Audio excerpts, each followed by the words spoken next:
You can copy someone's idea, but you can't replicate the energy. And that is a tweeted by Camille, who is a cast member in the first black reality TV show here in the UK called High Life. She's also a singer, songwriter, and producer, and of course, a black queen. Hello, everybody, and welcome to the Toy Talks podcast. My name is, of course, Toya Washington, and each and every Tuesday, you know, we bring you a brand new episode of the Toy Talks podcast. Now, you guys know how we do it here on the Toy Talks podcast. Every now and then, I just pop up, and there is a guest. And this episode is a very special episode to me because I've been thinking about it for a while. It's been in the works for a while. Unfortunately, we've had to do it remote because of COVID and because my house is like a bomb site. That's a long story. But today I am joined by a fellow black queen. She is the creator, the owner. She is a business owner, and she owns a company called Dreams and Purpose. I am joined by the lovely Jasmine. Hi, Jasmine. Hello. How are you? I'm all right. Do you know what, right? I'm okay. I say I'm all right because I'm recording. However, I do feel like I'm getting a cold, and I'm really like paranoid about saying that because I feel like you can't say that without people thinking it's COVID. So it's almost like you have to say I've got a cold. However, it's not COVID. But I don't want to have to keep saying that. So yeah. But yeah, I've got a cold. Yeah, I feel a bit shitty. Have you taken anything for it? I haven't, but I have bought Lemsip Max Strength, and I did get a COVID test, right? Because I've got a couple of public speaking events, and I'm going to be around people, and you know that in itself is really a lot for me. But yeah, no, I haven't taken anything. But my immune system is really, really good, so I'm just hoping it can just get me through this week, and then if I'm to be ill, let it be at the end of my public speaking at the end of the week. Yeah, no. Oh, I hope you get better. I would say a good remedy would be apple cider vinegar. I have that, and it tastes like shit. Yeah. So why would you eat that? It tastes like shit. It smells and tastes awful, but it will literally knock that cold right out. The next day, I promise you. So Jasmine and I, by the time you guys listen to this episode, we would have already launched our collaboration.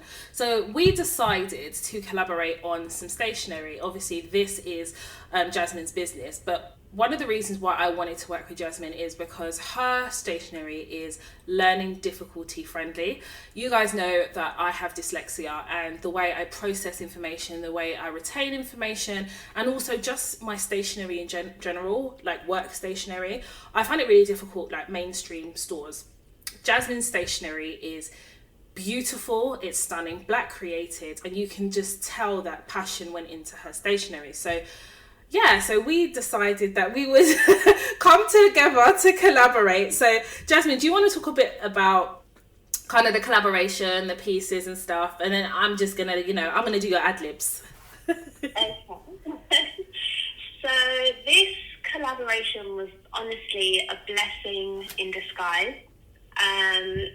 When I reached out to Toya for a completely different and personal reason, I had no idea what would come from it, and I just feel like the moment that we just started talking, I mean, it was, centered around like spirituality and that kind of thing, but there was just this undeniable, just unspeakable chemistry. 100%.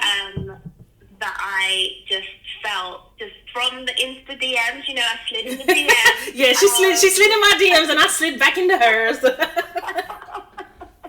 And honestly, just like speaking to you, you were just so open, and just so like a big sister, Aww. You have always been someone that has just given me so much wisdom, just from the moment I discovered you on YouTube, and I just thought, this woman is special. Like, I need to follow her journey because I know she's going places. And so, yeah, when we kind of, spoke about the collaboration, I just knew it was the perfect fit because we had the same vision. Yeah. And for me, it was just really important to work with another Black woman who's also doing her thing, doing her business, you know, has her podcast, got a lot of things going. And I think as well, we're both very busy people. You know, we're always doing things. Yeah. But, you know, this collaboration was perfect because ultimately it kind of speaks about organisation. Ooh. You know, something that I struggle with. I'm not going to lie. I don't know about you, sis, but honey, you know, how we met was, it was like you said, like, you know, you reached out for something completely different. I always knew that I did want to do something stationery related because I always found stationery very difficult. Now, somebody who doesn't have a learning difficulty may not understand it, and those, whether you do or not, I think what is important to understand is the way one computes information is completely different. The way I learn, and I do have an episode about being dyslexic, but it also affects how I work and my organization and how I assimilate information and also how I prioritize. So when I came across your stationery, the first thing I did was I bought them, right? So I saw them and I thought, right, they're beautiful. Let me, you know, support another Black business. When they came through, from the packaging right down to the content of your stationery, I was like, okay, you know what? This speaks to me in organization. It speaks to me in clarity and just the way it is put together. And I focus on that when I buy stationery. Now, I was just like buying pucker pads, if I'm being completely honest. I didn't really, because I didn't see anything out there that I found that captured my eye. And I think a lot of stationery companies don't actually focus on people with learning disabilities. It's like a one size fits all. And your stationery is completely different. And I use it now anyway. I think I do post it quite regularly on my Insta stories because I use them every day in my work. And I guess my only thing is I wish I found out about you like the early stages of my career when I was trying to figure out what my priorities are, how to like formulate my ideas. And I always had bits of paper, but never actually had like proper stationery to write things on and notes and stuff. And also something that's quite attractive to the eye. And your stationery is that. So me having that conversation and saying to you, listen, do you want to do a collab? I didn't know what you would say. And if you had said no, that would have been perfectly fine. But I thought it was important that I ask. And I had to come out my comfort zone because I typically, that is like an uncomfortable thing for me to like go out of my comfort zone and say, hey, do you want to work together? So, yeah. And then obviously the process, and I guess we're going to talk about that a bit later, of the process of what we did and how it all came together is something that I find really special. But yeah, I just want to also, before like we go into like the core of the episode, I just want to give you your flowers because I think as Black women, number one, society doesn't always give us our flowers, if at all, but it's important. And I always encourage here on the podcast that we give people their flowers while they're in a situation where they can receive it. And you have created an amazingly beautiful business. You are so creatively talented. It is unbelievable. And you are a subject matter expert in what you do. And you're so passionate. And I am so proud of you as a fellow Black woman doing her thing in business and just flourishing. So I just want to give you your flowers. Oh, thank you so much. No worries. So I've got a few questions for Jasmine, and we also have a dilemma, and it was a dilemma that came through a few months ago. And whilst I did answer the dilemma offline, I knew that we were going to do this episode, so we will delve into that dilemma. So before we go into that, I want to ask you, so tell me a bit about your business, like when it was established, what stationery you actually do, and then also I want to talk about how you balance and juggle dreams and purpose and your day job, because I think people think that because you have a business, that is it, but there is more to your business than just your business. So let's talk about let's talk about that. Tell us a bit more about dreams and purpose, and go on. Great. So dreams and purpose kind of came about, well, it was established last year in August during lockdown, and this was around the time that everything was happening, all the injustices were happening around George Floyd and Breonna Taylor.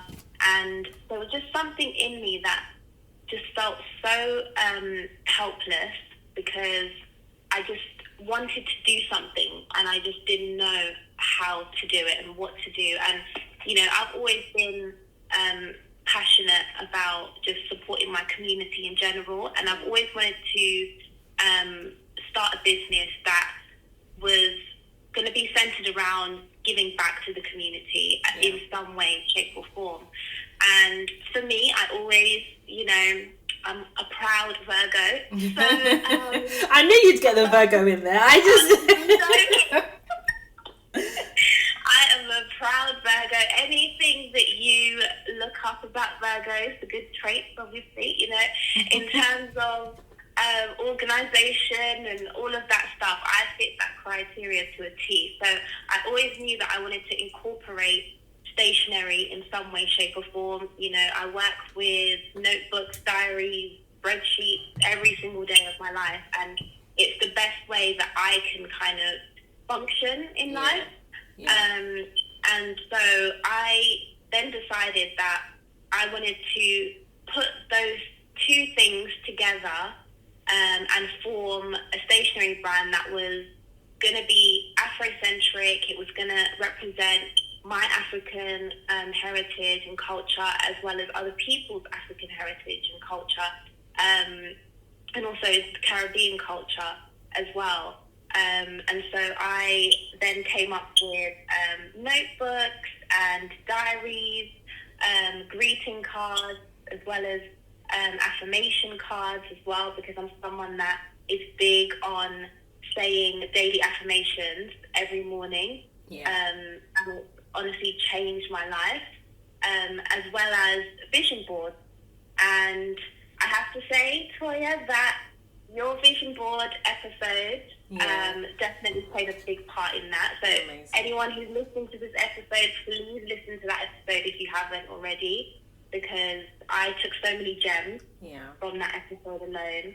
And I just wanted to, find a way to just help people put all of their dreams and goals and ideas down visually, but also on paper, and just make it happen.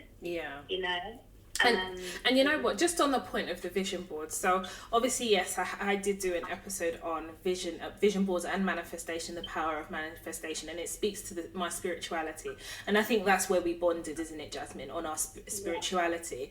But just on the vision board part, so I actually on Instagram stories, I think it was yesterday, I actually spoke a bit about vision boards coincidentally, and we're nearing the end of the year, and around this time I start thinking about the things that I want to manifest for the following year. So I understand how vision boards work, and visually how I need my vision boards to look. I've mastered it now for for me and myself, and how I hold myself accountable. But you actually offer a vision board service, and I need you to discuss that here, because I don't feel you push that enough. And I think it's an amazing service. And I found out about it and I asked you, and you were like, yeah, Toya, da-da-da. But you need to talk about it a bit more, because it's not just stationery that you do. So tell us a bit about the vision board service that you do. So with the vision board service, I kind of go just beyond putting some pictures on a board and then just kind of trying to manifest, all of the things on the board. For me, it's about coaching people and getting them to really think about exactly what it is they want, and it's in a realistic way, but also in a way that they can kind of like push themselves, and push past their limit of thinking, that vision or that dream is way too big for me.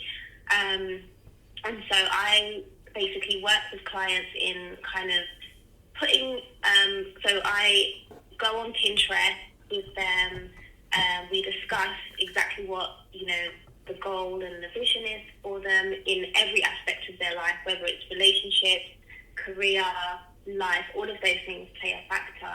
And then I write a list down of words. So I make them come up with specific words that they want to implement. So whether it's consistency throughout the year, or whether it's, just strength or positivity, things like that. just to kind of inspire them. Yeah. And then I then basically put everything all onto Photoshop and print it out for them, and then I'll package it in a frame and then send it out to them. But what I then do as well is I also give them like journaling prompts as well, based around their vision and what it is they want to achieve, so that they can have that to look at as a constant reminder of why they're doing what they're doing. So is the output then that they have, is it a digital vision board or is it a physical vision board? It can be either one. Okay. So they can have a digital one for their laptop wallpaper or their phone, just to have a look at on there, but also it will be printed as well. And do you have, and how regularly do you do like a review? So for example, with me, I do a quarterly review, and then obviously the last quarter of the year, that's when I start looking for 2022. But how do you set that up, or is it dependent on the client? I'd say it's dependent on the client and based on how big the goal is. But what I'll do is I will get them to write sort of monthly goals. Okay. So that they can break it down into exactly what it is that they need to do every month to achieve what it is they want to achieve. And I also offer a service where, say in 3 or 6 months' time, they achieve one of their goals and it manifests, they're able to come back to me and say, you know what, I've ticked off this goal. I actually want to add something or change something on my vision board, and they can get it reprinted as well. That is amazing, because when I spoke about like vision boards and on my Instagram stories, but more from the perspective of now looking back over the last almost 12 months now, and then being able to understand what I'm taking forward into 2022, and also start now building 2022's vision board. A lot of the messages I got through in the DMs is, Toya, this is so useful and so helpful. However, I don't know how to start. And I did actually direct them to Dreams and Purpose, because I definitely feel that with me, how I start is I'm committed to my success. So for me, starting is being able to put down on paper the things I have in my mind. So for 2022's vision board, I've already started writing the things that I want to achieve next year, and I already know what I need to, like there's a couple of things that this year that I couldn't complete simply because I'm still laying the foundation, or actually in the list of priorities, this is more better placed in 2022. So it's easy for me to start, because I guess also as well, being quite spiritual, I definitely understand the power of being able to take things from the mind to the paper and then visually hold myself accountable. So yeah, I definitely recommended that some people get in contact with you, because I think sometimes what we find is how we start, and some people are not as convinced about vision boards, but maybe have seen something and then they don't know how to kind of commit to a vision board or what it should look like. And I think people tend to think that a vision board needs to look a certain way, and actually it needs to just replicate what it is in your mind that you're trying to achieve. Yeah, absolutely. So and I find as well that it's go on. really important. I find that it's very important as well to have something that you can wake up to every morning, and you can see it on your dressing board or see it on your wall, so that you constantly take that in every single day. Do you know what that reminds me of? Did you ever see that series by Gabrielle Union called Being Mary Jane? I saw one episode. Oh my god, you need to go and watch it, because Being Mary Jane, what I loved about it, there were so many different reasons I loved it, right? But she definitely, her character believed in manifestation and the power of the mind and vision boards. And you see throughout each episode how she manifests everything that she wants to, because she visually held herself accountable by writing it down. So, for example, she'd get a lipstick and she'd write on the mirror, and she would read everything on that mirror every single morning. And whilst her character is quite high strung and there's so many different themes of that episode, I think what I love the most is how they intertwine spirituality and manifestation, and the idea that actually you can only manifest the things that you can see. I don't believe in just manifestation of the mind. You have to see the things you want to manifest. So for example, if you want to buy a new car, I would think that that would feature as, even if it's a picture and you have no other words associated to that picture, if that is your main thing that you want to achieve the first quarter of the year, that needs to be on there. If it's actually, you know what, I need to improve my credit, then you need to write that. I will improve my credit by so and so day. And that needs to be something that I believe that you see every day. So, you know, where you said actually it's something that you do every morning, definitely agree with that. And I think it's important that people open their minds to manifestation and open their minds to accountability, because I think some people's fear about vision boards is the idea that you have to hold yourself accountable. And what I love about your service is you're the person that does that. Yes, exactly. It's the favourite part of the whole thing, to be fair. Yeah. Is checking in on people and being like, have you done this? Where are we with this? You know, so. And also, you know, Jasmine, something you haven't actually mentioned when I asked you to discuss your business is Dreams and Purpose has actually featured in Forbes. Like, hello, darling, listen, let me just say something. Okay, listen, hello, hi. Sis, yeah, I'm all about tooting your own horn. You understand? Do-do-do-do-do-do. Toot it, baby. So can you tell us a bit about that, please? Hello.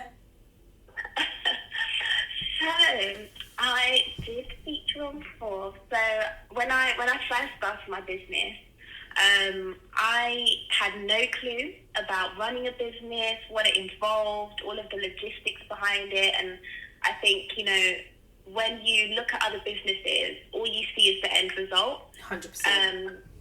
And not all of the things that go behind it, the finances and, you know, the accounting, all of that stuff. And so I decided to join a 6-month mentoring program with Bianca and Byron Cole. And, you know, I'd kind of watched their journey, you know, since Bianca was on The Apprentice and that kind of thing. And so I, you know, just kind of reached out. I paid for the mentoring program, and it was so life-changing for me, just being around other like-minded people who wanted to achieve the same goals. And it just so happened that Bianca worked for Forbes, and she had her own column in Forbes. And so she set us all a challenge in the group, and she said, you know, I want you to write about, you know, tips on how to network during lockdown. Okay. So I literally jumped at the chance, and I was like, right, this is my chance to just write something, you know, and give some advice for other businesses, because I'm all about helping other people. If someone who wanted to start a new business tomorrow came to me and said, how do I do this? I'm all about, you know, giving people shortcuts. You know, if there is a way that you can do something and cut it short, and you don't have to go through the hassle of, you know, researching and doing all of those things, like, that's the type of person that I am. And so that was sort of basically how I featured on Forbes and kind of gave some tips on networking. I love that. So I love that, and I love that for you as well. I think Dreams and Purpose, for me, as far as I'm concerned, you deserve all the success, and I definitely know that the sky's the limit. Like, the traction is going to be really, really, I think it's going to blow your mind, just because I use your stationery every day. And I love the fact that, you know, we talk about spending within our community, and I always say to people, I always look into my community first.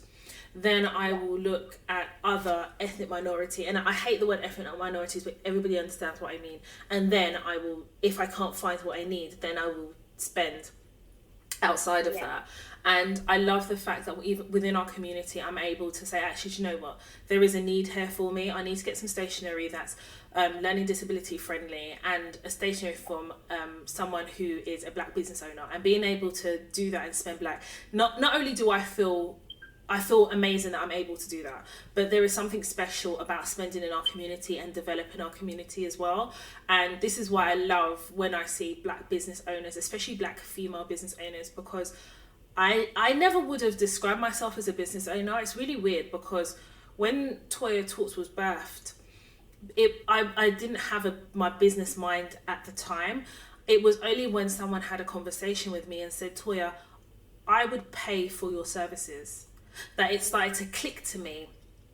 I'm actually a business, okay? And I'm in the business of going into organizations and educating them and teaching them and taking them on the journey. And I'm also in the business of ensuring that within our community, Black women are centered, that I'm in the business of that. And I think being a female and being a business owner also comes with its, we're going to talk a bit about that, also comes with its challenges. But there's not very many stationery companies within our community. But knowing that you're one of them is amazing. And you're always developing and always creating.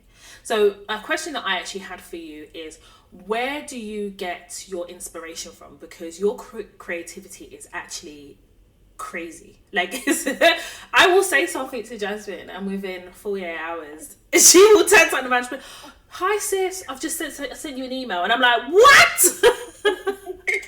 So where do you get your what inspires you? Where do you get your creativity from? I'd say what inspires me is, one of the things that inspires me is how colourful our culture is, and how bold and how vibrant it is.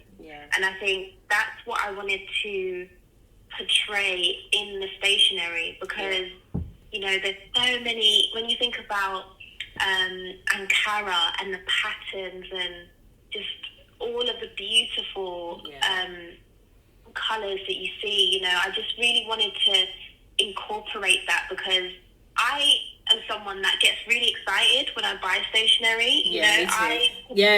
I'm a stationery fiend. Yeah, I get it. I could literally spend hours in there just admiring it, and I just felt like some of the things that I was seeing just weren't representative of, African culture in general and the Caribbean culture. And I just thought, you know what, if I can just add this to a notebook, but also add my own twist to it. And I think as well, because, for example, with the notebooks, there's women on there that have afros and curly hair, and so it also represents our hair texture, things that we've been told for so many years to hide and be ashamed of. And I wanted that to be at the forefront of my stationery, because I want Black women to be proud of, their hair, their skin colour, everything about them. And so that's basically what I have at the forefront of my mind. Every time I create something, I'm like, how can I empower other Black women as well? So that's kind of where my inspiration came from. I love that. And, when we talk about business, I think... I said to you at the start of this, before I hit the record button, that, I've learned so much in business, but I would also go on the record to say, as a Nigerian woman, I'm an Igbo woman, we're very industrious. And I think that I always had that business quality, but didn't necessarily understand how to kind of hone in on it. I definitely feel as though since giving birth to Toya Talks, I've been on a business journey as well. Number one, business journey is I work for myself. I work for myself in its entirety, even my day-to-day career. But from a business Toya Talks perspective, I work on my own. I'm very much like I don't want to say, what is that word? There's a word for it. I'm very much put it this way, lockdown didn't faze me, because I'm used to kind of work on my own. Everything is in-house for me. So I record the podcast. So no, before we even record it, I do the treatment. I record it. I edit it. I publish it. I now vlog. I now do, I do all that public speaking, all of that, and I do it all on my own. So I know that one of my difficulties is working with others, because it reminds me of university when you had to do coursework and you had to work with a group of people. That was like my worst nightmare in the world, because everybody has different working styles and different work ethics. My work ethic is very much, I'm very hard on myself. But I've learned also that some people are better placed to do things within your business. They are subject matter experts, and you've just got to trust them to deliver in what they're really good at. So collaborating with you, I found really easy, because number one, there was a sense of respect and understanding. Like, we just got each other.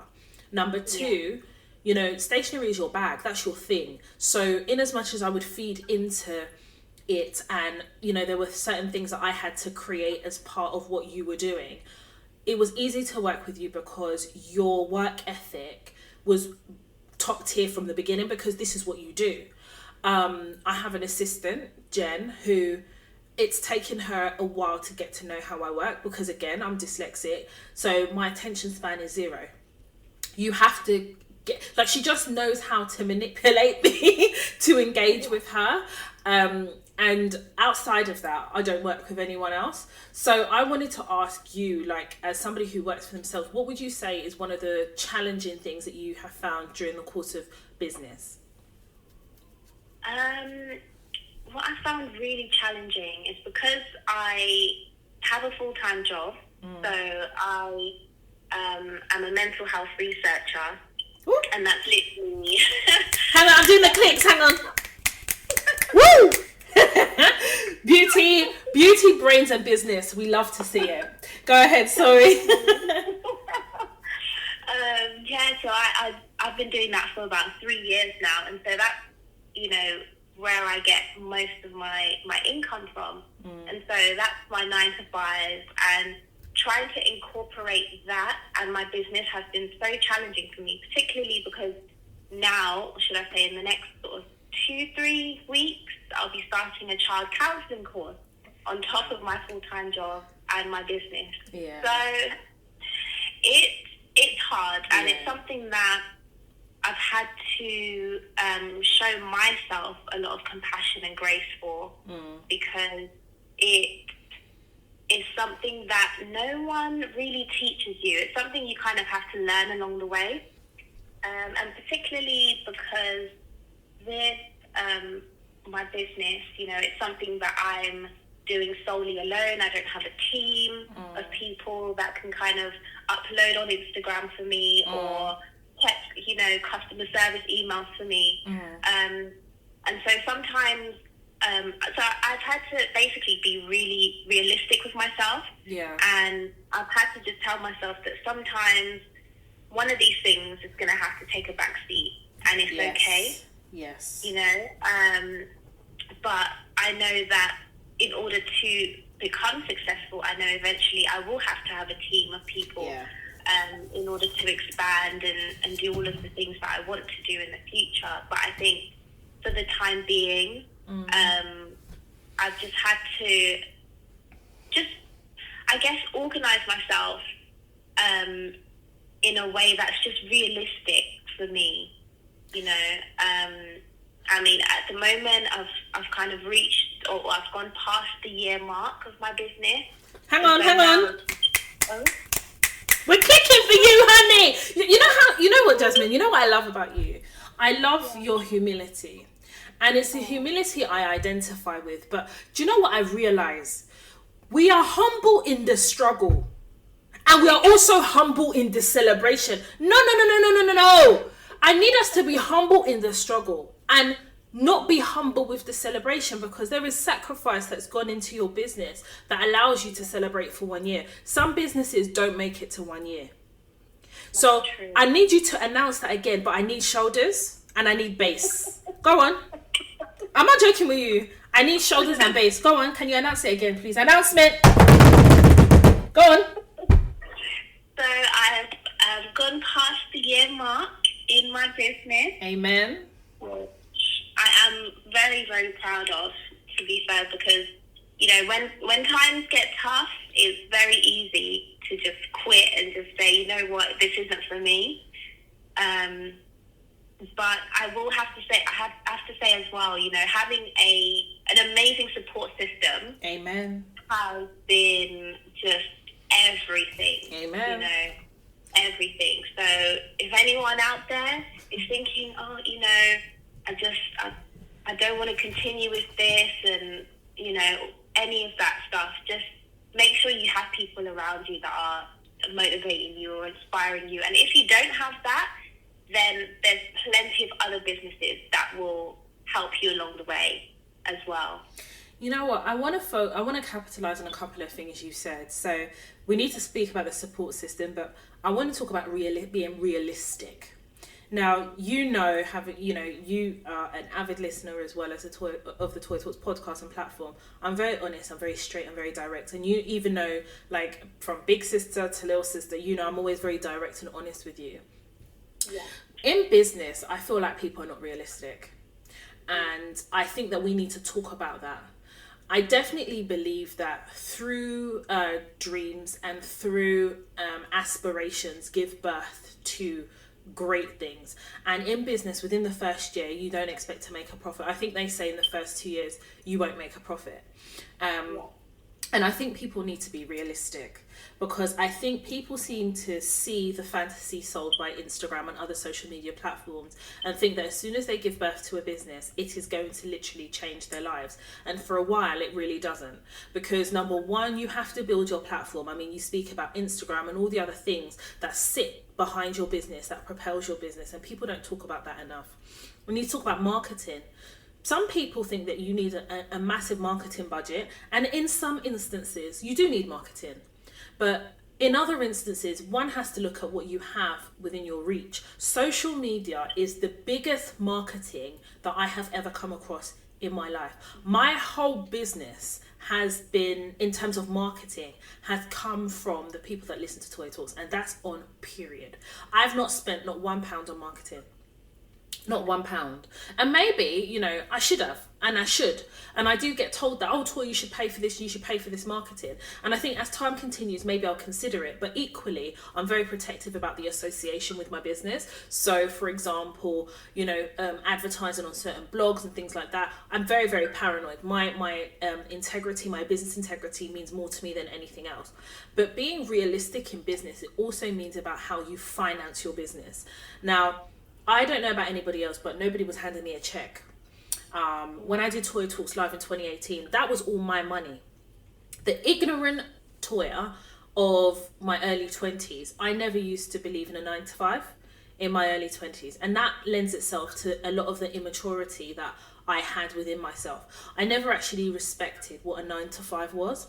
As I matured and understood the dynamics of the world of work and understood the political aspect of work and understood my place and how I needed to navigate, I put a lot more respect on my 9 to 5.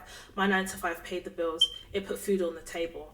It actually maintained my mental health because it gave me routine.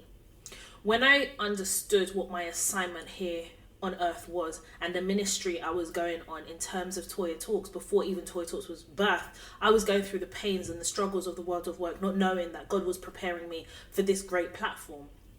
But the Toya Talks Live was funded by me. There's no brand on earth that can ever say they funded anything, because it was all my money. And if I didn't have the money, I didn't do. And I don't think people realize this. I feel like I know people personally who have gone and borrowed money from here, there and everywhere for a business that hasn't actually recouped their money or hasn't even taken off so that they could break even. And there are people that have made such sacrifices that doesn't justify, do you understand? Like, their sacrifices doesn't justify what they're trying to do in business. I always say this. Yeah. No one's going to invest in your business more than you. You are the key investor in your business. Yeah? That's the first thing. If you do not have the money for something within business, do not do it until you do. I will always be an advocate for, I understand how business loans and things like that work, and I do respect it, but I also think there needs to be something said about being financially responsible. I would like to think that I set a very good example about financial integrity and being realistic with finances, and we spoke about that on another podcast episode, and financial literacy. And as part of my journey in financial literacy, I understood that you can effectively do whatever you want to do as long as you can afford to do it. If you can't afford to do it, then you just don't do it until you can. Recently I was approached by somebody who had made a really bad business move, like really bad, and she couldn't afford what she did, and she spent a lot of money.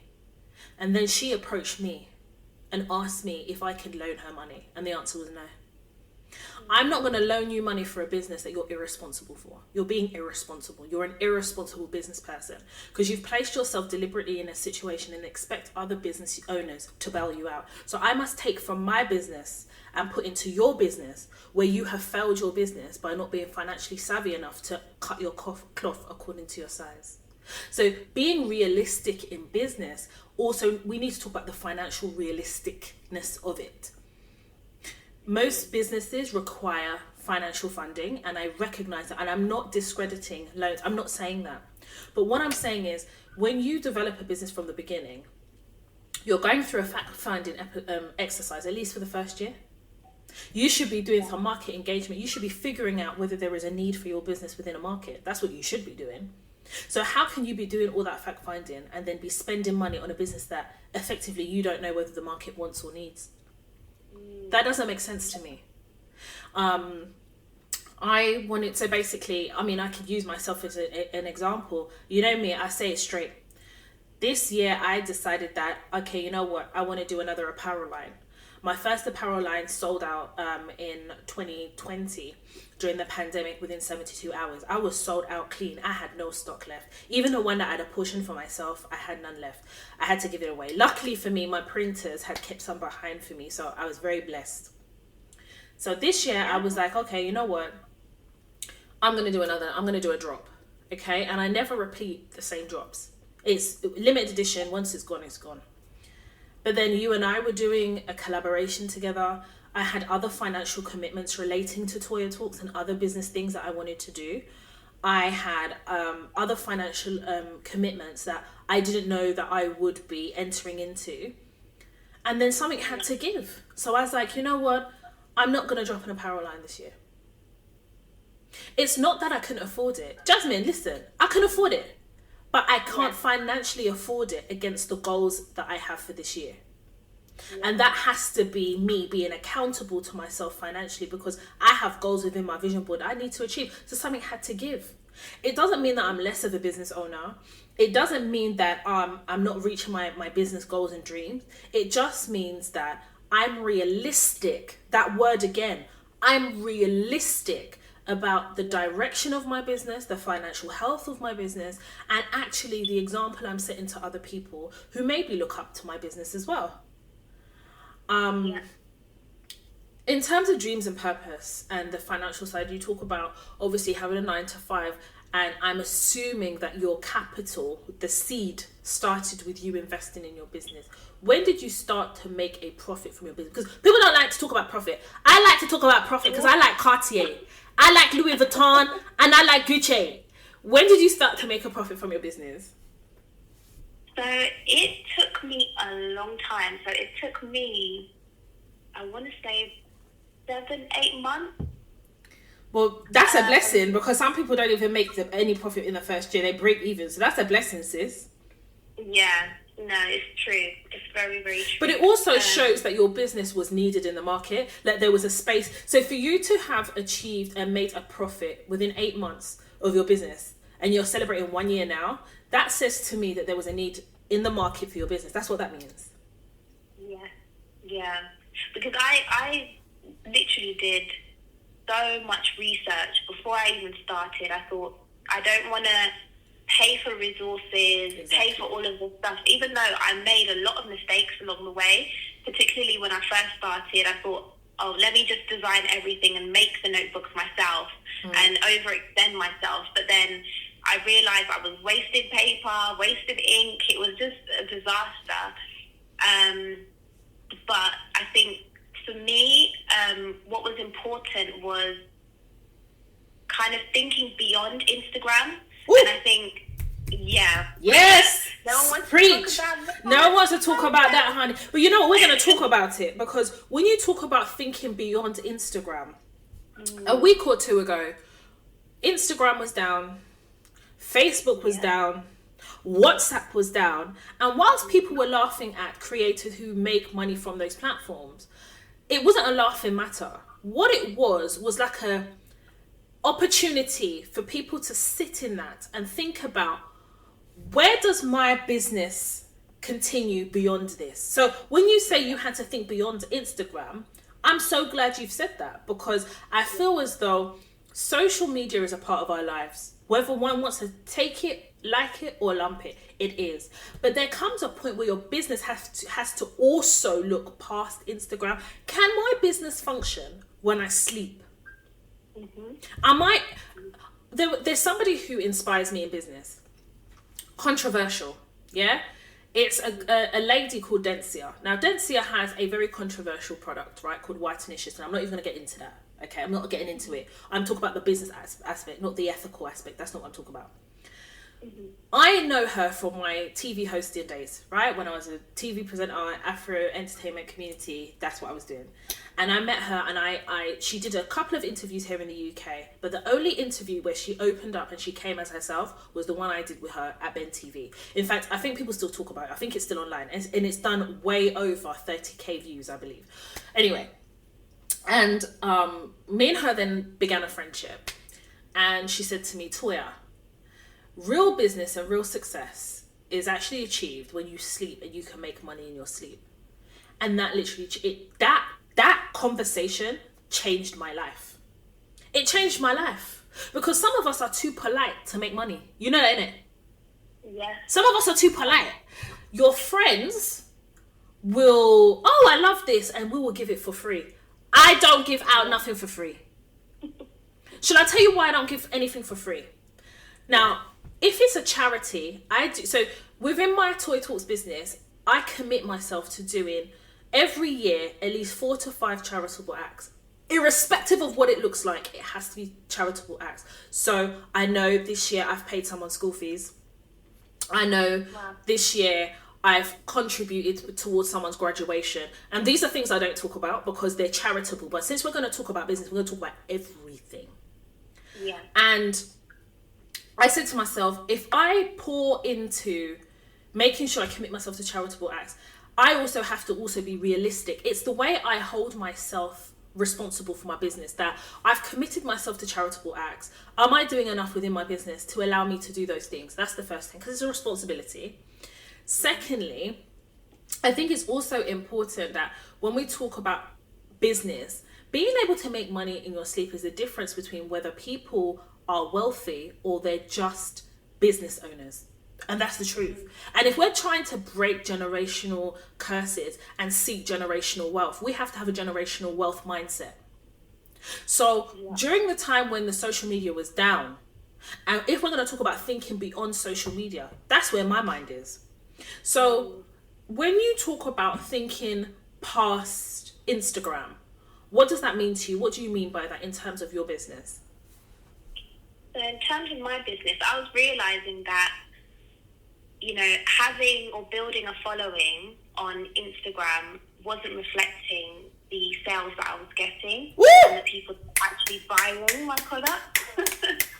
You know, it's literally just numbers, and no one, and that's the thing, you can have 20, 30, 40,000 followers, but only 10 sales out of that. And you know, and it's great aesthetically to look like, you know, your business is thriving and all those things. But for me, what I wanted to do was to build a solid customer base. Mm-hmm. So for me, I created a mailing list and, you know, offered people discounts or exclusive, you know, access to things. Because, you know, one thing I've realized about myself and other people is that, you know, you always want exclusive things. You want to be the first to kind of know when something's out or when something's launching. And so I wanted to kind of create that buzz so that, you know, I could build up this list so that, you know, if Instagram, like you mentioned before, if it breaks down again, I can easily email those people and say, you know what, Instagram's down or for whatever reason, but we're still here, and these are the things that we're still offering, or these are the things that we're doing, which has really helped my business. And also as well, joining online marketplaces. Yes. Because you joined one called, is it Jammy? Yes, Jammy. Yeah. And also another marketplace called Lisa D, as well, as one that I joined. And it was very beneficial because it allowed me to access even more people that I wouldn't have otherwise reached just by myself. Okay. And so those are the things that I really wanted to incorporate in my business, particularly in the early stages as well, because I think people assume that those are things that you think about, well in advance, and you have to just focus on creating the product now and all of those things. But all of that plays a factor in your business. I love that, because the power of mailing lists. I saw other businesses as well, during that time where social media was down effectively, reaching out. I was getting mail shots, and actually I thought about it, and I was like, wow, there are businesses that are thinking beyond, and I love that for you. I love that you've done the groundwork. So for you, when social media went down, you were unaffected because you had contingencies built into your business. And this is the thing, isn't it? I feel like a lot of people haven't learned from COVID. They haven't learned from lockdown. A lot of people haven't, especially from a business perspective. We hit the reset button last year. Here we talk about the world of work and life. And for some people, life doesn't just stop at work. There is a whole life outside of work that is business related, that is relationships and friendships and things like that. And that is definitely something that I want to talk and bring up more on the Toy Talks podcast. A couple of other things that I wanted to talk to you about is business integrity and protecting your business as well. So when I talk about business integrity, there are certain brands that I would not work with. I get approached by a lot. There's some people that slide into my DMs and they're like, Toya, I want you to know that you will, you're going to get your flowers, you're going to get this, you're going to get that. And I feel like sometimes I don't necessarily reflect clearly the things that are happening in my business. And this is why I'm vlogging, because I feel like vlogging is going to bring everything together. People get to see certain aspects of my life that are not on Instagram and not on the podcast. I get a lot of opportunities, and a lot of opportunities, I'd say more than 50% of them, I have to turn them down, because number one, they don't center Black women, and that is what my platform and what I'm about personally is centering Black women. But also, I refuse to work with people or businesses that are problematic. So I do a lot of public speaking events, and I get invited to do like panel discussions. And the first question I always ask, after I've done my due diligence and stuff, I would ask pertinent questions, but who else is on the panel? And there has been a couple of situations where they've told me, and I already know that these people are problematic, and they usually are outside of our community. And I've gone back and said, no, I'm not going to work with this person. And there was a particular business recently, I say business organisation, and they wanted me to do a panel discussion, quite reputable actually, and they said that it would be televised. Now, if you know anything about me, I don't give a shit about things being televised. I was on a whole Big Brother UK. It doesn't get bigger than that for me. Do you understand? So that doesn't entice me. And neither does money. Money is a byproduct and is a bonus of what I do, but it doesn't entice me to compromise myself, my character, my integrity, and my business integrity. So when they told me who was on the panel, I was like, no. And I was very honest. I said, this person's quite problematic. I don't know if you're aware, but X, Y, Z. And I gave them the evidence. And they said, we'll pay you more. Oh, wow. And in that moment, I realized that number one, that them wanting me to come onto this panel discussion for Black History Month was performative. Number two, they wanted controversy, and they wanted to center me, a Black woman, in that controversy with that problematic person.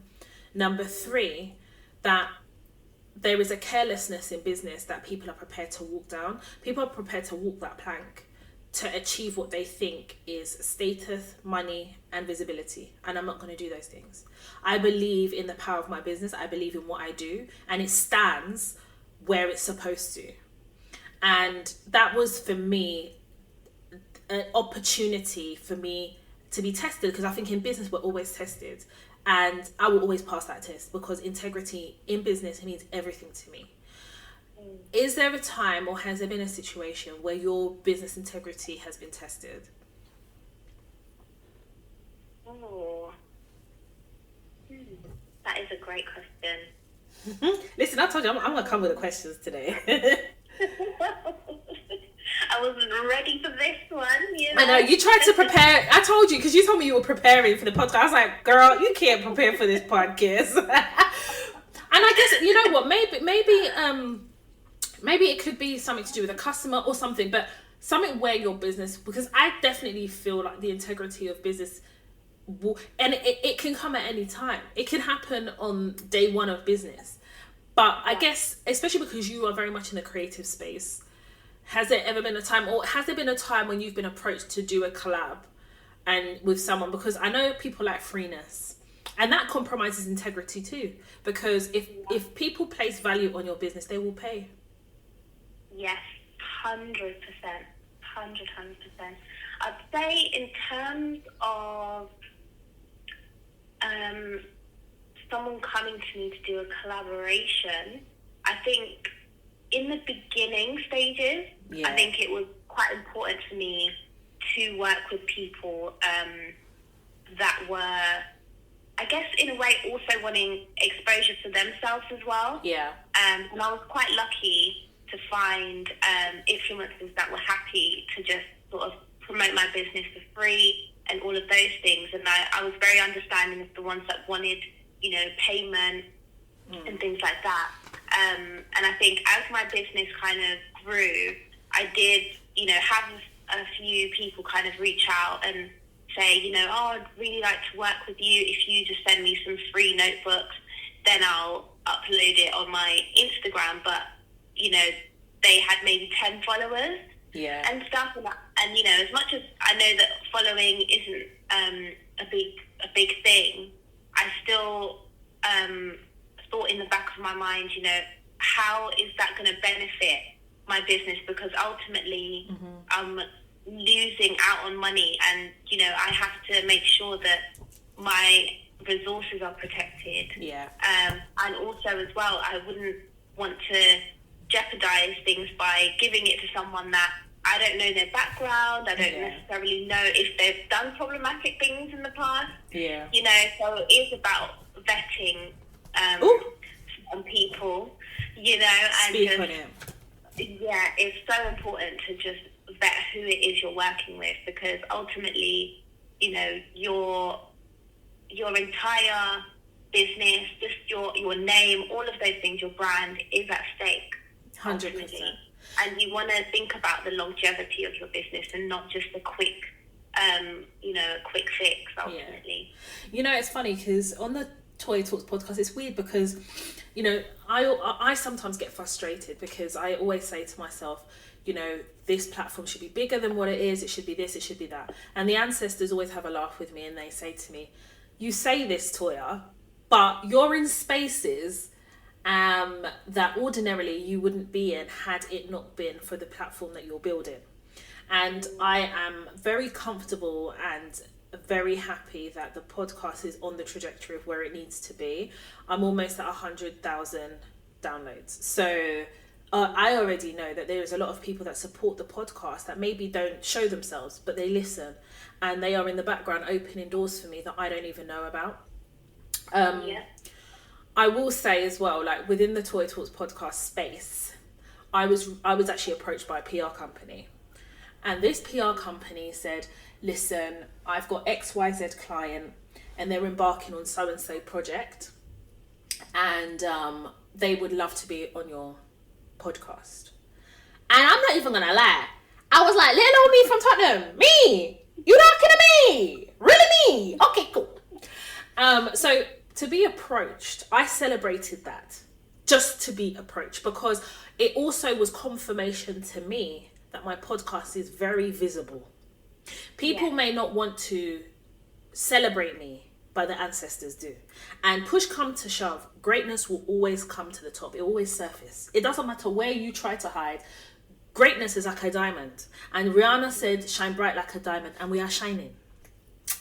So these particular people or person that wanted to come on a podcast is a mixed race woman.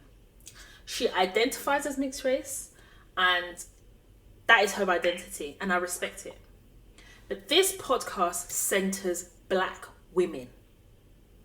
And for me, when I was asked, one can say, well, Toya, she's mixed race, so at the end of the day, you know, that is, and I said no.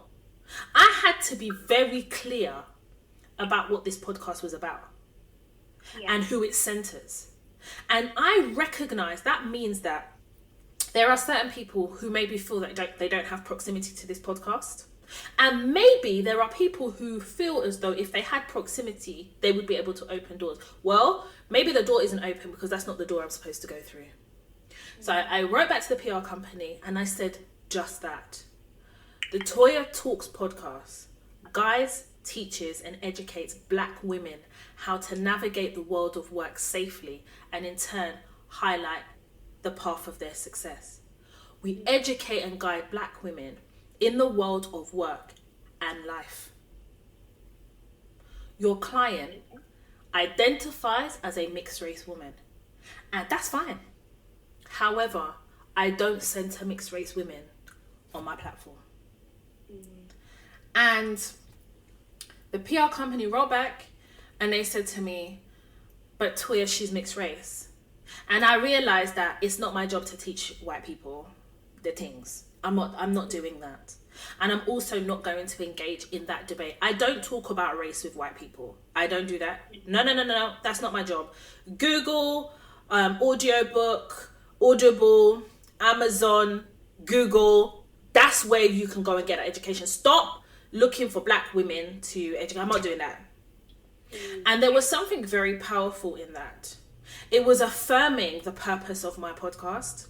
It was affirming the purpose of the platform. And it was maintaining my business integrity. Because I would expect that if I allowed that to happen, that my fellow Black queens would be like, T, what's up? I would expect that. But I'm not that person. My integrity as an individual and what I stand for is centering Black women and highlighting the path of our success. I need to see Black women in spaces that we're not used to seeing us. I need to see Black women excel in the world of work. I need to see that. And that means that it starts from my podcast. So when I talk about business integrity, what we're really saying is staying true to the core and essence of your business. That's what that means to me. Sorry, I just take you guys to church because today is Sunday. I had to take us to church. Sorry, I didn't even know I would say that today, but it's just when you were talking about certain things, I was like, it just came into my mind. I do also want to talk about the business side of business, and what I mean by that is protecting one's business, because I feel like people, especially creatives create.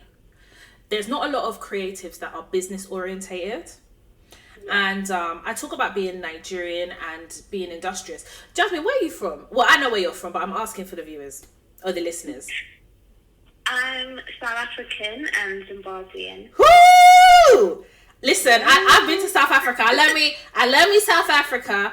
And I actually had a former friend who's from Zimbabwe. So I definitely have a love for Zimbabwe. I was very much introduced to Zimbabwe and Zimbabwe food. I love Zim people. Maybe that's why I love you so much. I don't know. Yeah, I think that's why we get on. I think you need to come with me. Listen, if that is an invite, I'm gonna take that invite, honey. But I need to understand about vaccines and stuff and the conditions of travel. We could chop that up later. Oh yeah. But I want to talk about protecting one's business, and it's a topic that's very, very, very passionate to me. And it's passionate to me because yes, I have a legal background, so I understand things slightly different for business. But how, in terms of protecting your business, and you know what I'm talking about when I say this, right? So in terms of protecting your business, what advice would you give to new business owners or business in situ about the need to protect their business? I have to give my flowers to you, sis, for this one, because if it wasn't for you, I wouldn't have a clue. I honestly wouldn't have a clue, and I'm just so grateful that you told me to protect my business, because it's something that I didn't even consider.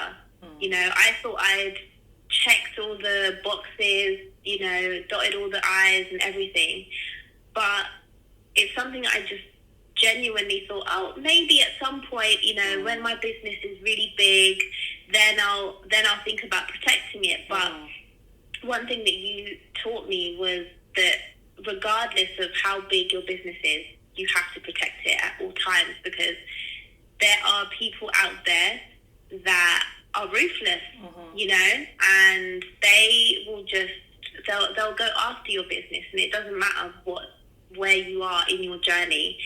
And so I'm definitely grateful that he gave me that advice to just trademark my business, because honestly now I feel so much relief. You know, whatever it is that I post, whatever it is that I put out there, I know that I'm protected.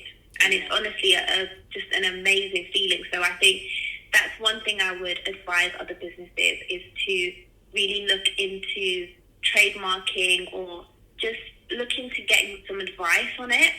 At whatever stage you're at, even if you're in the planning stages and you haven't even launched your business, definitely look into looking at how you're going to protect your business and invest in your business. It's ultimately an investment.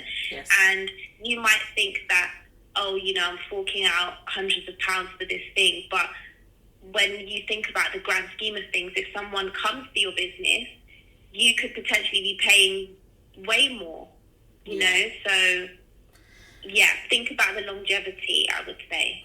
You know, something I love about you is the way you assimilate information. You're quick off the mark, because when we had that conversation, so Jasmine and I, we were just having a conversation, and I think I may have just asked you directly.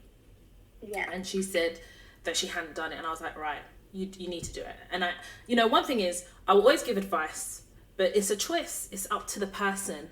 And Jasmine, I think was it within 24 to 48 hours, like, I must have asked you, and you were like, yeah, I've done my application already. Because I thought you wanted advice on how to do the application, but you went and did and that is testament to really owning your business, that you pick up business knowledge everywhere.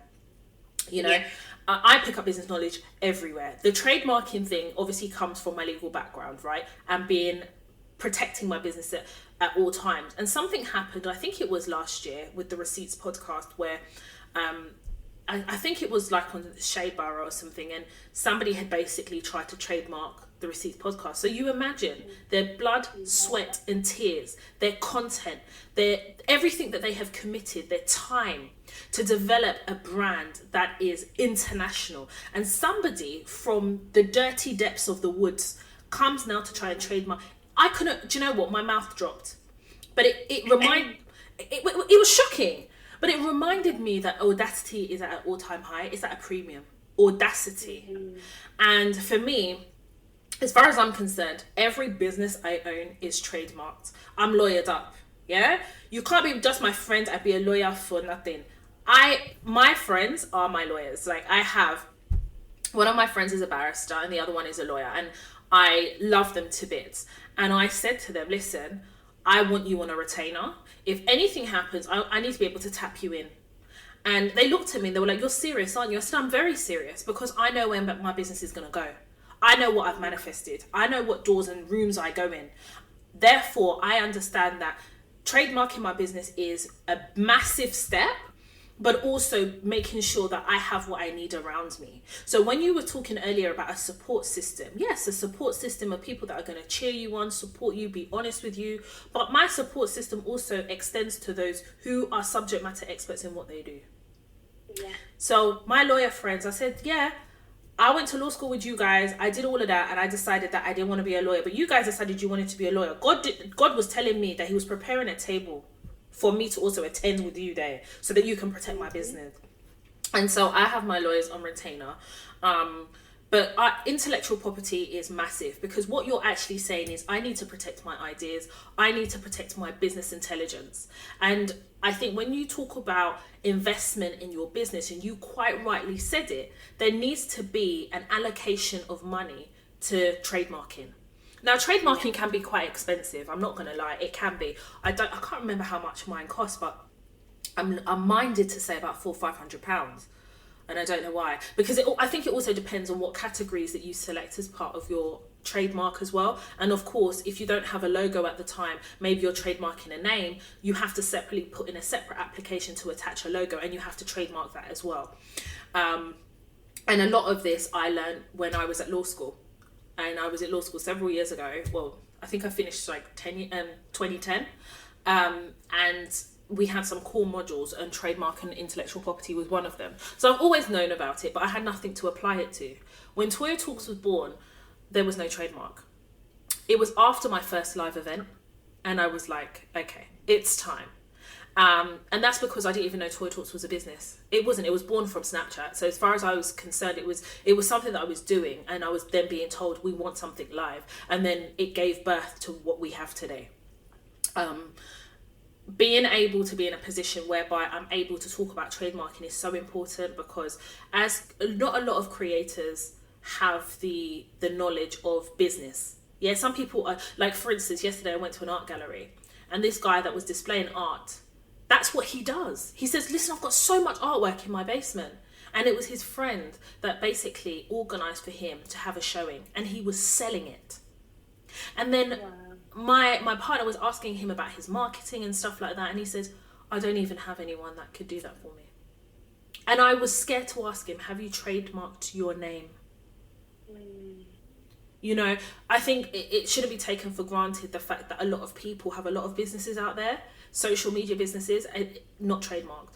There is a black business called, what do you call it? They've rebranded to Ava Estelle. I can't remember what they were called before. They were called, hang on, I've got their SC Care. There was a black company called SC Care, and they had to rebrand and change their name to Ava Estelle because they had trademark issues.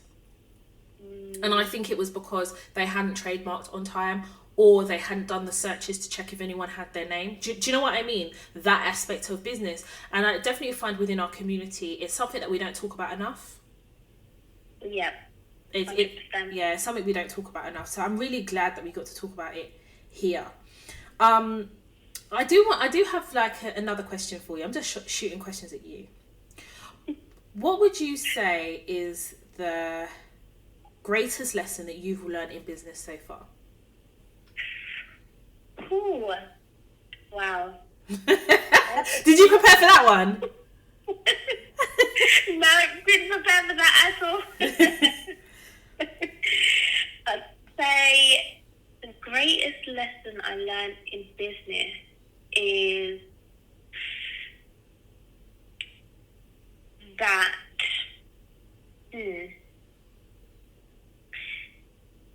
that you're going to make mistakes, and that you're going to lose money, and it's absolutely fine as long as you remember your why. Ooh, I love that. Remember your why. I love that. Your why. I love that. Ooh. You know, because the reason why I even named it Dreams and Purpose in the first place was because my purpose has always been to empower people. I always knew whoever I work with, whether it's children, whether it's adults or the black community, I always have in the forefront of my mind why I'm doing the things that I do. And so I feel like with any business, you're going to go through challenges, you're going to go through obstacles. But if you have in the forefront of your mind why you're doing it and what you're doing it for, then that's going to be the driving force that's going to keep you going. Yes. And yes, definitely. And until you see the results, just keep at it, keep going. That's what I say. I think that my greatest lesson in business so far is that no one owes you anything. No one owes you a collaboration. No one owes you a tweet. No one owes you a repost. No one owes you anything. I think when you remember that, then you concentrate on the why. Yes. When you remember that, you see your business as yours. When you remember that no one owes you anything, you don't expect anything. You just do, and you center the why. You were talking about social media before, and you were talking about, people not having a massive following. And it made me think about engagement, because that's what people don't look at. There's certain brands, they will say, oh, you don't have as many followers. So for example, on Instagram, even though I'm on Instagram stories a lot, I don't actually post on my grid post that much. I don't know if you've noticed that. Like, I don't really post on my grid post. And that's partly because if I'm going to post to my grid post, I recognize what that is. That's like a shop window. Therefore, it has to mean something. Do you know what I mean? Like, I'm not just going to post for the sake of it. It has to mean something. And the quality of what is on my shop window needs to be top tier. I'm not just going to post just for the sake of it. So for me, I've recognized that during the course of being on social media, I don't have that many followers. So I think I'm almost at 5,000 followers on Instagram. But I've been on 4,000 followers for like the last 2-3 years. My engagement is crazy. My DM stays lit. Do you know what I mean? Like, my engagement is nuts. Like on TikTok, you know, like I've not even been on TikTok 6 months, and I've got one TikTok that's almost at 1 million views. The engagement is crazy. The retweets are crazy, and it like enabled me to realize, you see these brands, they don't owe me a collab. They don't owe me shit. I'm just gonna keep creating great content. I'm just going to do what I need to do and stay in my lane when it comes to social media. And the brands that understand the power of engagement will come to me. And those that don't, it's fine. It's cool, because we stay working here. We stay alive. We stay doing and thriving over here. And I think that this is why my return to the whole YouTube thing is slightly different. I used to obsess over numbers. I did. I'm not going to lie. I'd post and I'd be looking at numbers, checking numbers. And actually, as I've matured in business, I recognize that actually no one gives a shit about your numbers, Toya. The people that give a shit about your numbers are the performative people that are, and then you feel that pressure if you don't get as many numbers. No. I'm concentrated on engagement. That's where I concentrate on. How many people engage with my posts or engage with my content? And that to me lends itself to what I said. My greatest lesson in business, the greatest lesson, is no one owes you nothing. No one owes you nothing. I want to move on to the dilemma. So I'm going to paraphrase this dilemma because it was actually quite long. So basically, a young black queen had launched a business on social media and it was doing really, really well. And she felt very supported by her family and her friends. But there was one particular friend who she would consider her best friend. And her friend never reposted, never bought from her business, nothing. And one day, she was on social media and she saw that her friend was launching a business. And the business was quite similar to hers. At no point did she ever have a conversation with her. No point was it ever a topic. It's just something she saw. So she said that she doesn't necessarily want to cut this friend off, but she doesn't know how to deal with it. What should she do?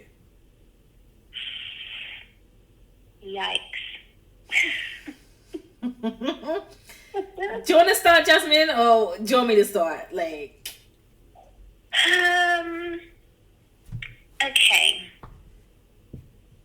Okay. So, right.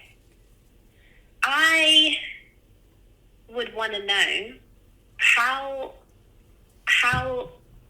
like, okay, so she said this is her best friend, right?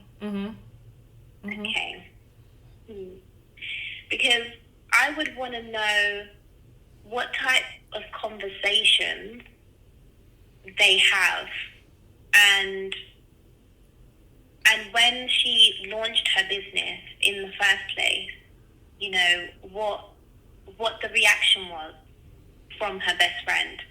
Because I think that it is nice to have friends repost your things and all of those things and kind of do all of that, but I think it's also important the support that you have behind the scenes.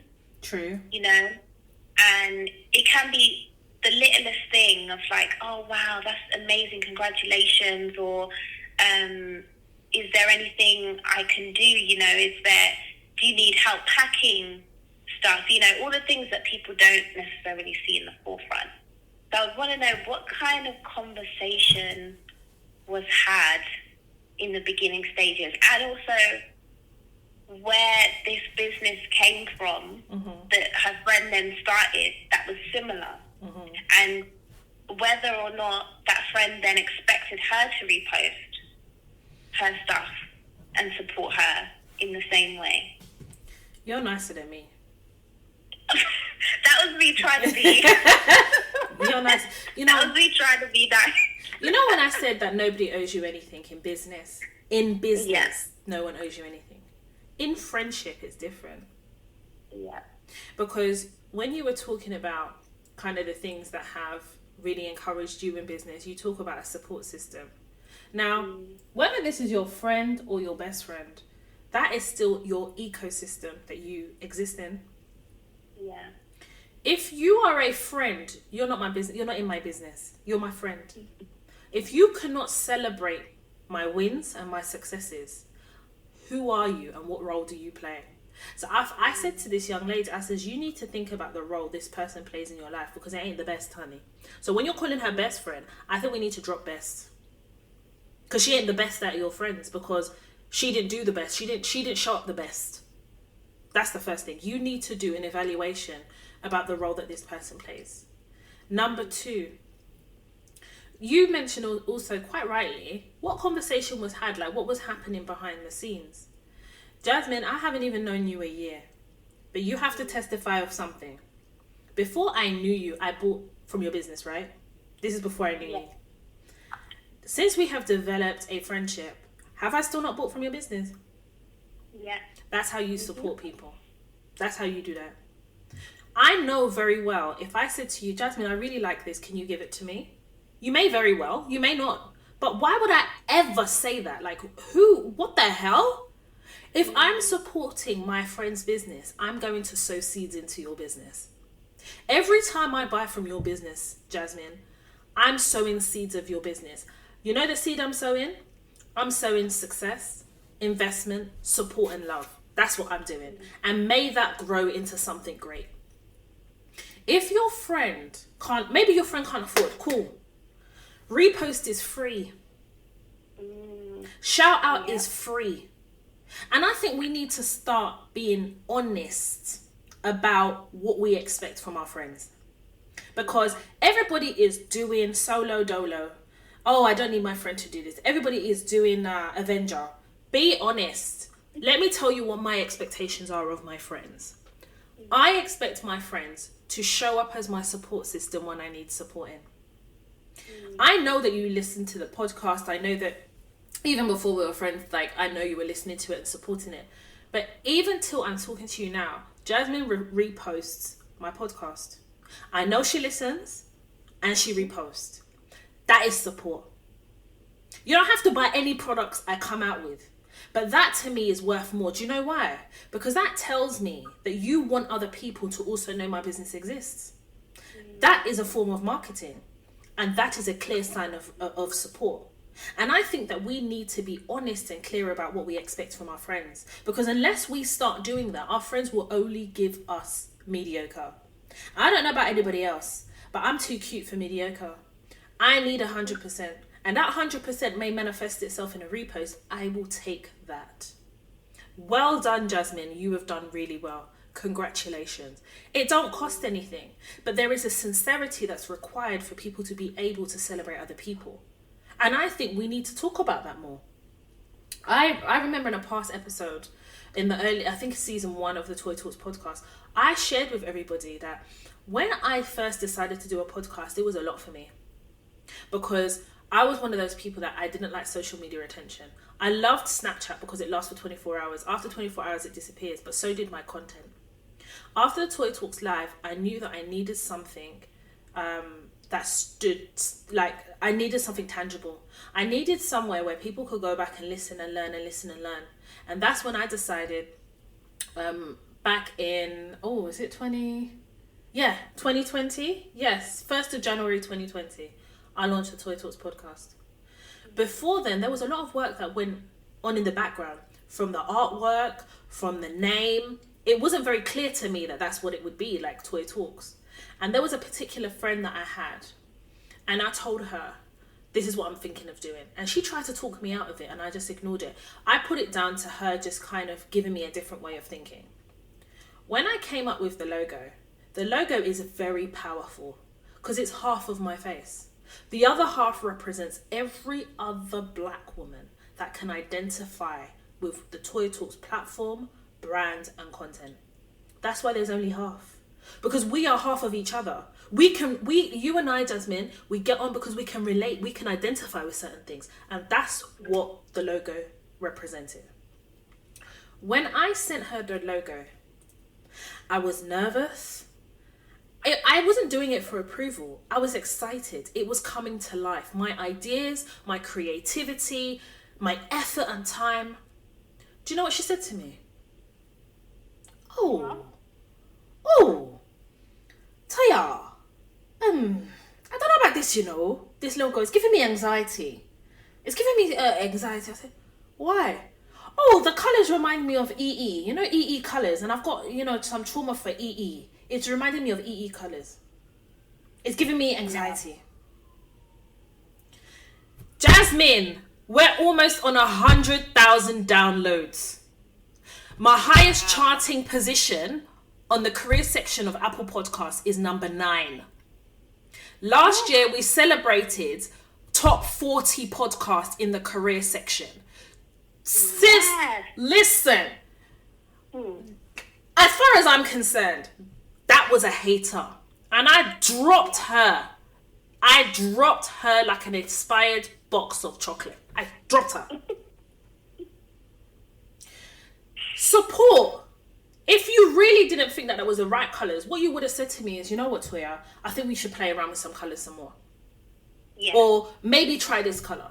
You're telling me that my logo that has transformed the lives of black women, both domestically and internationally, is giving you anxiety. What you're anxious about is the demons that are possessing you. You're a winch.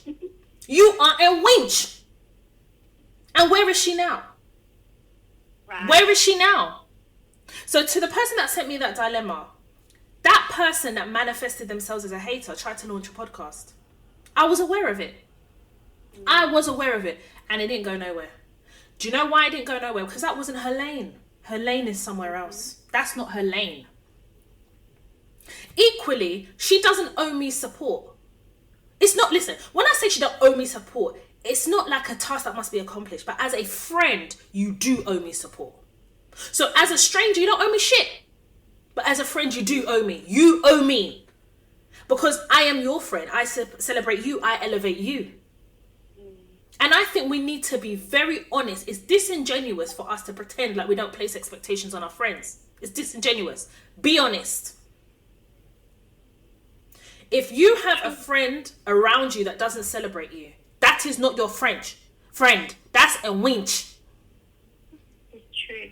Because sis, there's going to be times when your business is not doing what it needs to be doing. There's going to be lulls. And you're going to need your support system to what? Elevate you. Yeah, it's true. And I'll even give an example as well of when I started my YouTube channel many years ago.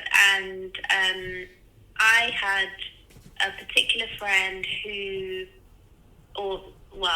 we're no longer friends, but for this very reason, she didn't hesitate to post celebrities. Thank you. Endeavors. Louder. If Beyonce was bringing out a perfume, she would be the first one to repost it. Louder. I wouldn't get a repost. And so I think it's so important that you highlighted that, because, it's like you say, if your product is £50, £100 and it's really expensive, then fair enough. But like you say, a repost is free. Word of mouth is free. Thank you. And it can get you far. Thank you. As well. It's crazy because obviously I never saw myself as a content creator, but I am. I'm a businesswoman, I'm a content creator, so I see things, okay? And I see her promoting other people's podcasts. I see it. And when I decided to cut that friendship I'd already see her promoting other people's podcasts. This is somebody that I have poured into. Be under no illusion. I poured into her. I did. And she will never ever open her mouth to say that I did it. It's not possible. If she does, all her teeth will fall out because it'll be a lie. So it enabled me to realize that she was an enemy of progress, enemy within. And some of us, I'm not sitting here saying, oh, just cut the person off. That's not what I'm saying. But if you are a spiritual person and you understand the way that spirits and energies work, then you will protect your spirit, your energy, and the energy of your business as well. That's how I see shit. And I understand that I'm a very black and white person. I don't see grey. But this is why I have friends that surround me that see grey, because they'll tell me, Toya, this ain't it. Toya, but sometimes you don't have to wait for those people to tell you, because the ancestors will show you what needs to be seen. My ancestors basically threw it in my face and made it clear to me that if you want to see success with your business, you're going to have to protect your business the way you protect yourself. So sometimes that means removing certain people away. Because what will happen, and go and write it down, your success is determined on the success you want for your business. It determines on your sacrifice, a little bit of luck, but more importantly, hard work. There comes a time when the success of your business cannot be ignored. And these people, especially when they know that they've done a badness, they will always find a way back. Always. Always. And for me, I don't know about anybody else, I don't do find your way back. We don't do that shit. We don't do that shit right here. No. It takes a village to support friends in business. They need villages. Equally, I am other people's support system, because I know the support I need in my business. Jasmine, you know, I don't even think we've known each other 2 years. I support you. I need you to feel that support. If it's a repost though, whether I'm buying into your business, whether I'm giving you encouragement or advice, that is my role as a friend. Because that's the type of friendship I expect back. Yeah, 100%. So, 100%. To my babe with the dilemma, I hope that helps. And I'm not sitting here advocating to cutting people off. That's not what I'm advocating. But you asked me for the truth, so I can give you the truth. If you think that you can still carry on with your friendship and your business, that's great. But then you cannot complain, because she's shown you who she is and you have to believe her.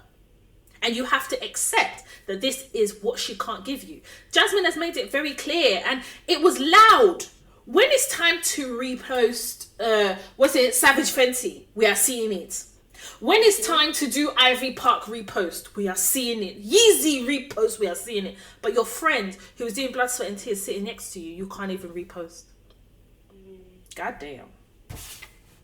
Anyway, my sister, let's talk about our collection. Can you please tell people what they should expect from the collection, the essence of the collection? Go ahead, sis. Okay, so what they can expect from the collection is an affirmation card deck, which honestly, if you don't get your hands on this, I'm really sorry for you, because I'm buying my own personal. My sister, me too. I'm even buying. I'm buying too. Me too. I'm buying. and it's called We Black Women Are Winners. Hey, winner, winner, winner, winner. Hey, we black women are winners.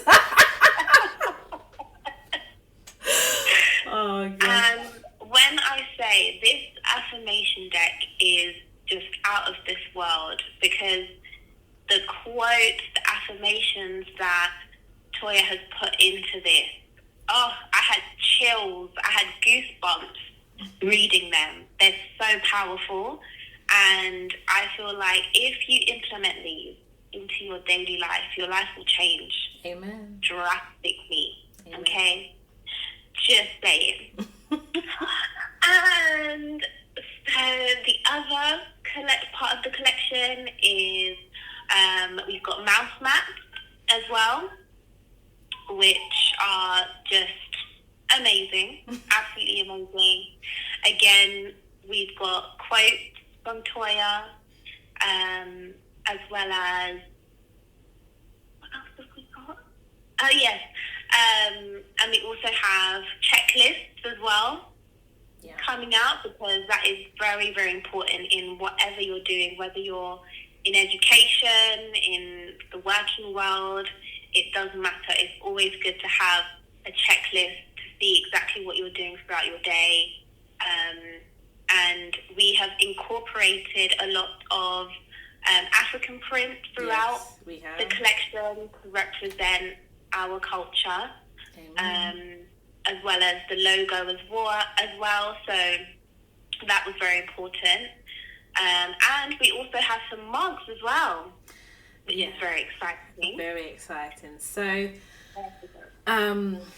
so where do I start? So with the affirmation deck, that was really important to me. And as Jasmine has said, they are quotes that I came up with. And Jasmine will understand the creative process. I started doing the affirmations, and then there was a point where I stopped because it was like I had a creative stop hold.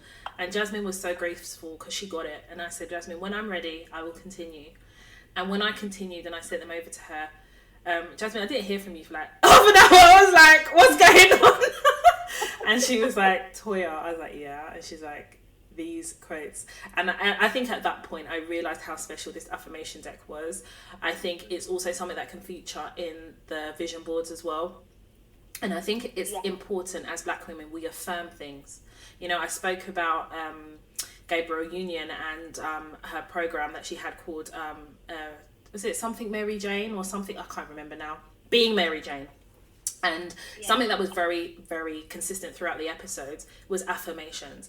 We also see it in certain Black programs. I can't remember what it's called. You know Issa Rae's program, and I love it so much. I don't remember what it's called.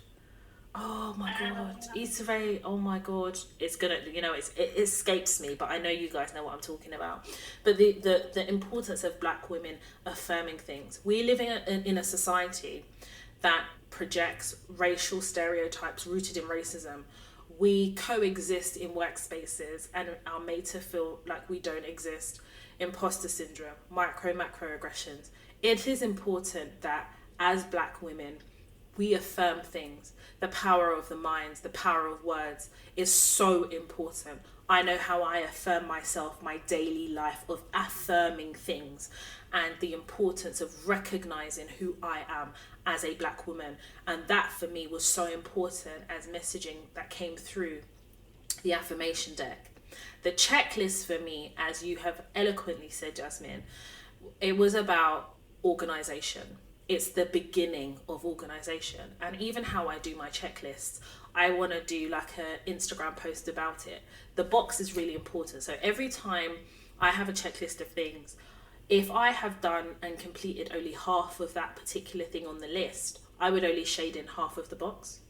When I've done everything, I shade in all of it. For some people, they shade in half and then they tick, or they just tick all the way through. But being dyslexic means that I have to find ways of encouraging and motivating myself to do certain things and recognizing what my priorities are. The color scheme, everything. I had a hand in kind of picking certain things, and the creative director of it all was Jasmine. So it was quite personal to me. The mouse mats were really important as well, because in the world of work and life, we use computers all the time, and a lot of us use mice. Mice? Is that what we're calling it? Mice? Yeah. I was going to call it mouses, but it is actually mice. And I think that, I don't know about you guys, but there are times when I kind of, it's in my own zone. I'm a remote worker. I love remote working. And I think it's always nice to kind of look down on your mouse mat and have some affirming words from the collection. With the mugs, initially, I was going to sell the mugs exclusively on my website, but it didn't make sense. It didn't make sense because we have a collection coming out called Black Women Are Winners, and I need people winning on both websites. So you will get the mugs exclusively on Dreams and Purpose website and on the Toy Talks website as well. The mugs are very personal because I love coffee. I drink coffee every day. So in the front of the mug, you will see the Toy Talks logo, and that logo is powerful, as for the reasons I gave earlier. The other side of the face is yours. At the back of that mug, you guys know I'm Mrs. Shady Boots. I'm Shady McShady. I'm very shady. So You know, there's certain emails that you will send for the avoidance of doubt, which means you're stupid enough to not understand what I'm saying, so I must say it again. Or as per my last email, because you're completely stupid and therefore you're not processing what I wrote in my last email, so let me affirm it for you again. You know, those type of things. I put those things at the back of the mug, just as a bit of a kiki, ha-ha, and it's at the back of the mug, so you're the only person who can see it. So yeah, it was just important for me to come out with the mug, and you know, I can't wait for you guys to see the collection. Jasmine is indeed a creative director. She is absolutely amazing, and I could think of no one else to do a collab like this other than you, the owner, creator, and business mogul that is Jasmine of Dreams and Purpose. Thank you, sis. I appreciate you. I appreciate you too. So listen, Jasmine, if people are looking for you, they said, this girl, where will we find her? Where can they find you? You can find my website, which is www.dreamsandpurpose.com. And there's an Instagram as well, which is @dreamsandpurpose_. And yeah, I think that's it. Yeah. And your website? What's your website address? My website address is dreamsandpurpose.com. Thank you. For all of you who are interested in stationery, Black owned, Black created, for all of you who just want attractive stationery and stationery that speaks to you, please go into the Dreams and Purpose website. For those of you who maybe have a learning difficulty and therefore stationery is so important to how you learn and process information, as a fellow woman who has a learning difficulty, I am dyslexic, I will encourage you to go on the Dreams and Purpose website, because that's where I get all my stationery from. I am going to draw this episode to a close. I am going to say to you guys, if you want to follow me on social media, my social media handle is, my personal Instagram page is Toya_Washington. The Toya Talks podcast Instagram page is Toya_Talks. Or catch me on Snapchat, Toya Washington, all one word. Or catch me on TikTok, Toya Washington, all one word. You know that we have the website, and on my website is where we will be selling our collection. So make sure you write it down, www.toyatalks.com. Also on the website, you know, that houses the masterclasses, so make sure you go and have a look. If you want to send in a dilemma, work-related, life-related, hello@toyatalks.com. So before we wrap up this episode, I am going to ask you, Jasmine, if you could leave one thing on this podcast episode about you, about your business, or about something, anything that represents you. It could be some encouraging words, some words of wisdom, anything. What could you leave for my listeners? The two words that come to mind is keep going. Ooh.